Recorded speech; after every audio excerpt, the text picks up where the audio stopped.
রসুলের সাহাবী হযরতে ওমর রাদিয়াল্লাহু তাআলা আনহু এমন মানুষ ছিলেন যাকে দেখে যার নাম শুনলে কাফেররা পর্যন্ত ভয় পেয়ে যাইত, যার নাম শুনলে ইহুদিদের ঘুম হারাম হয়ে যাইত, যার নাম শুনলে খ্রিস্টানদের ঘুম হারাম হয়ে যাইত।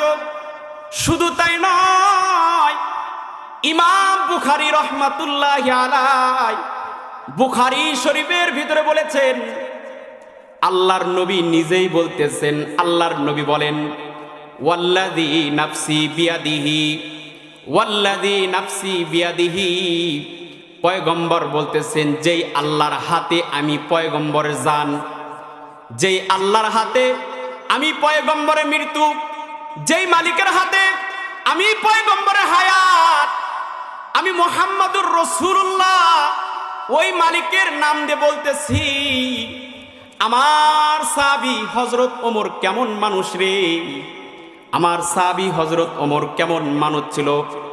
এ আমার সাহাবারা ভালো করে শুনে রাখো, কেমন মানুষ ছিল। মা লাকিয়াকা শাইতানু কত্তু, মা লাকিয়াকা শাইতানু কত্তু, ওমর এমন একটা মানুষ ছিল যার সাথে শয়তান পর্যন্ত কোনো সময় সাক্ষাৎ করতো না। আল্লাহু আকবার বলেন।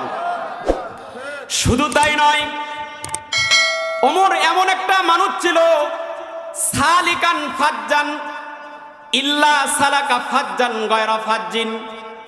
ওমর যদি কোনো পথ দিয়ে চলতেন, যেই রাস্তা দিয়ে ওমর রাদিয়াল্লাহু তাআলা আনহু হেঁটে যাইতেন, যেই পথ দিয়ে ওমর রাদিয়াল্লাহু তাআলা আনহু চলাফেরা করতেন, ওই রাস্তা দিয়ে শয়তান পর্যন্ত চলাফেরা করতে ভয় পাইতো। আল্লাহু আকবার বলেন।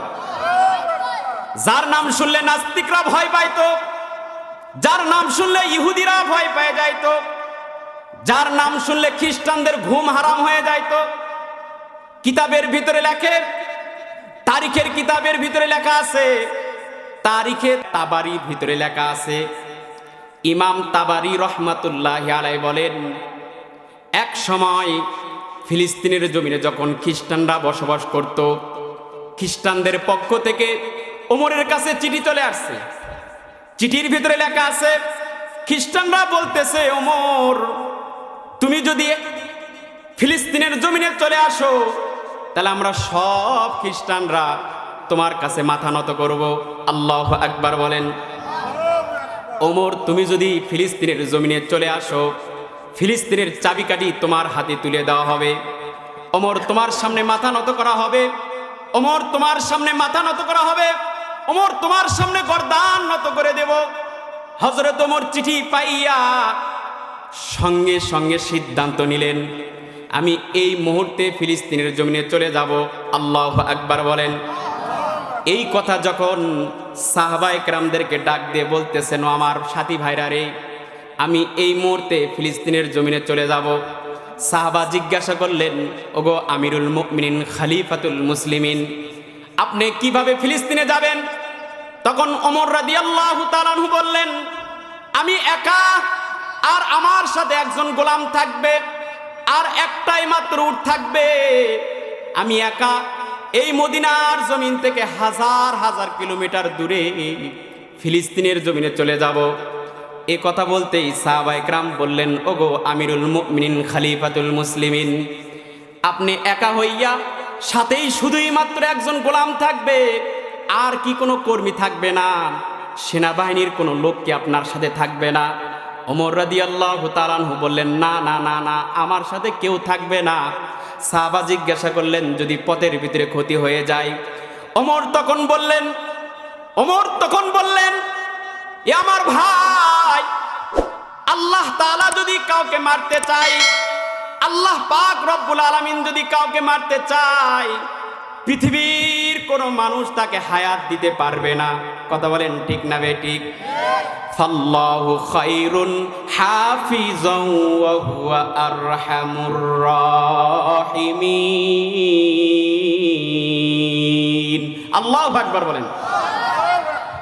আমার যদি হায়াত থাকে, কোনো শত্রু, কোনো কাফের, কোনো ইহুদি, কোনো খ্রিস্টান আমার জান কবজ করতে পারবে না। আর যদি আমার হায়াত যদি না থাকে, আমি যতই চেষ্টা করি আমি বাঁচে থাকতে পারবো না। সঙ্গে সঙ্গে সিদ্ধান্ত নিয়ে নিলেন, আমি আর আমার গোলাম ফিলিস্তিনের জমিনে চলে যাব। হযরতে ওমর একটা গোলামরে ডাক দিলেন, গোলাম চলে আসলো। গোলামকে বলল, এই গোলাম, এই মুহূর্তে একটা উট রেডি করে নাও, তুমি আর আমি উটের উপরে উঠে ফিলিস্তিনের জমিনে চলে যাব। হযরতে ওমর রাদিয়াল্লাহু তাআলা আনহুর কথা শোনা মাত্রই গোলাম রেডি হয়ে গেছে। সঙ্গে সঙ্গে একটা উট তার সামনে নিয়ে চলে আসছে। গোলাম ডাক দিয়ে বলতেছে, আমিরুল মুমিনিন, খলিফাতুল মুসলিমিন, দয়া করে মেহেরবানি করে উটের উপরে উঠে যান, আর আমি গোলাম রশি শুধু ফিলিস্তিনের দিকে টানতে থাকবো, এইভাবে ফিলিস্তিনের জমিনে চলে যাব। বলেন আল্লাহু আকবার। অর্ধজাহানের বাদশা হযরত ওমর ফারুক রাদিয়াল্লাহু তাআলা আনহু উটের উপরে বসলেন। হযরত ওমর রাদিয়াল্লাহু তাআলা আনহু উটের উপরে বসার পরে সাধারণ একজন গোলাম উটের রশি ধরলেন। উটের রশি ধরেই ফিলিস্তিনের দিকে টানা শুরু করে দিয়েছে। হযরত ওমর উটের উপরে বসে আছেন। এইভাবে যাইতে যাইতে মোটামুটি 3 কিলোমিটার পর্যন্ত চলে গেছে। কয় কিলোমিটার পর্যন্ত? 3 কিলোমিটার পর্যন্ত যাওয়ার পর এবার ওমর ডাক দিয়ে কয়, গোলাম একটু দাঁড়ায়া যাও। সঙ্গে সঙ্গে গোলামটা দাঁড়ায় গেছে। ওমর এবার ডাক দিয়ে বলতেছে, গোলাম, তুমি 3 কিলোমিটার পর্যন্ত রশি টানলা, আমি ওমর উটের উপরে শুধু আরাম করতে থাকলাম রে গোলাম। এ গোলাম, এবার তুমি উটের উপরে ওঠো, আমি আমিরুল মুমিনিন, খলিফাতুল মুসলিমিন ওমর এবার উটের রশি টানতে থাকবো। আল্লাহু আকবার বলেন। গোলাম শুনে আশ্চর্য হয়ে গেছে। আমিরুল মুমিনিন, আপনি কি বলেন? আপনি হলেন আমাদের আমির। আল্লাহর নবী আপনার ব্যাপারে বলেছেন, বুখারী শরীফের ভিতরে আসছে, পয়গম্বর বলেন, লাউ কানা বাদি নাবিয়ুন লাকানা উমর ইবনুল খাত্তাব রাদিয়াল্লাহু তাআলা আনহু। পয়গম্বর সাহাবীদেরকে বলে দিয়েছেন, ও আমার সাহাবীরা রে, আমি পয়গম্বরের পরে যদি কোনো মানুষকে যদি আল্লাহ তাআলা নবী বানাইতেন, আমি পয়গম্বরের পরে যদি আল্লাহ তাআলা কাউকে যদি রসুল বানাইতেন, আমি পয়গম্বরের পরে যদি কোনো ব্যক্তি নবী আসতো, তাহলে আল্লাহ পাক রব্বুল আলামিন হযরতে ওমরকে নবী হিসেবে পাঠায় দিতেন। হযরত ওমর ইবনুল খাত্তাব রাদিয়াল্লাহু তাআলা আনহুকে নবী হিসেবে পাঠায় দিতেন। একটু জোরে বলা যাবে কি সুবহানাল্লাহ?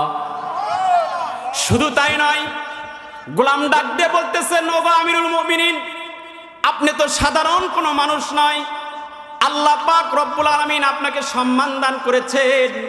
এই পুরা পৃথিবীর অর্ধেকের বাদশা আপনাকে বানায় দিয়েছেন, অর্ধজাহানের বাদশা হলেন আপনি। আমিরুল মুমিনিন, হাজার হাজার কোটি কোটি মানুষ আপনার হুকুমে চলতেছে, কোটি কোটি মানুষ আপনার হুকুমে চলতেছে। আমি আপনার একজন গোলাম, আমি গোলাম হিসেবে রশি টানবো, এটাই স্বাভাবিক। আর আপনি অর্ধজাহানের বাদশা আমিরুল মুমিনিন, আপনি উটের উপরে বসে থাকবেন, এটাই স্বাভাবিক। আমিরুল মুমিনিন, আমার দ্বারা সম্ভব নয় উটের উপরে বসে থাকা, আর আপনি উটের রশি টানবেন, এটা আমি গোলাম হিসেবে একবারের জন্য মানে নিতে পারি না। আল্লাহু আকবার বলেন। হযরত ওমর তখন বলতেছেন, কথাটা দিল দিয়ে বোঝার চেষ্টা করবেন। হযরত ওমর তখন বলতেছেন, গোলাম, সম্মানের মালিক আল্লাহ, আল্লাহ তাআলা আমাকে সম্মান দিয়েছেন, আল্লাহ তাআলা আমাকে অর্ধজাহানের বাদশা বানাইছেন। ওয়া তুইজ্জু মান তাশা ওয়া তুযিল্লু মান তাশা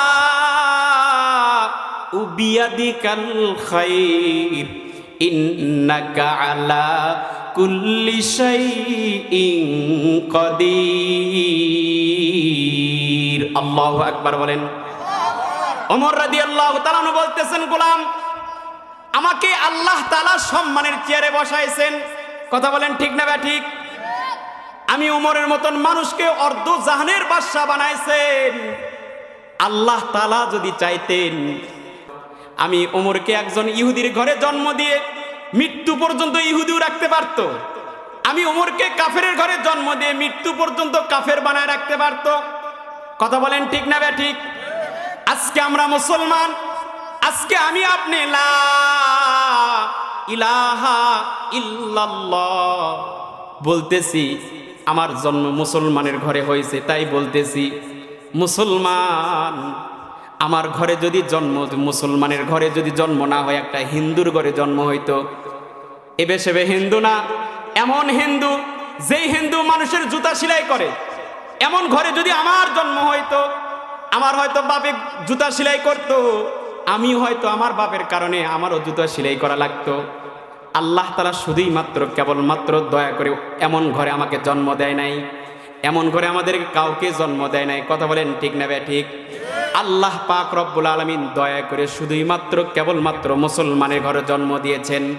সব কিছু করেন কে? জোরে বলেন। হযরত ওমর তখন বলতেছে, গোলাম, আল্লাহ তাআলা আমাকে সম্মান দিয়েছেন আর তোমাকে একজন গোলাম বানায় দিয়েছেন। আল্লাহ তাআলা সম্মানের চেয়ারে আমাকেই বসাইছেন, আমাকে অর্ধ জানের খলিফা বানায় দিয়েছেন।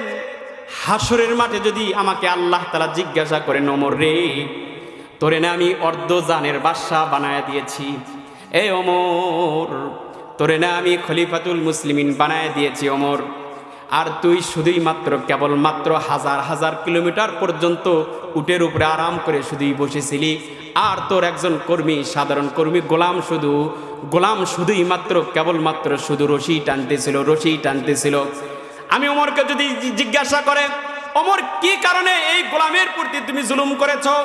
এই গোলাম বলো, সেই মুহূর্তে আমি মালিকের কাছে কি জবাব দেব?